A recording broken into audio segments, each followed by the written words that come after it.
Presidenti Bajram Begaj ka shprehur vlerësimin dhe mirënjohjen për të gjithë efektivët e forcave të armatosura të Shqipërisë në 113 vjetorin e themelimit të forcave të armatosura të Shqipërisë. Kreu i shtetit theksoi angazhimin e tyre në misione dhe operacione ndërkombëtare, duke na bërë krenar. Sot në ditën e themelimit të forcave të armatosura, nderojmë me respekt kontributin, sakrificat dhe shërbimin e vyer të gjithë efektivëve që me atë dhe dashuri, besnikëri dhe disiplinë i kanë shërbyer atë dheut në këto 113 vite.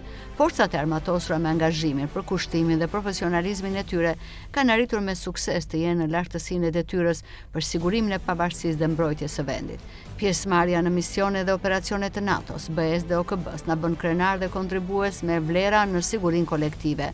Mirënjohje për çdo efektiv, vajza dhe djem, gra dhe burra të forcave të armatosura për shërbimin që i bëjnë atë dheut. Gëzuar 113 vjetorin, farsh, shkruan Begaj në Facebook.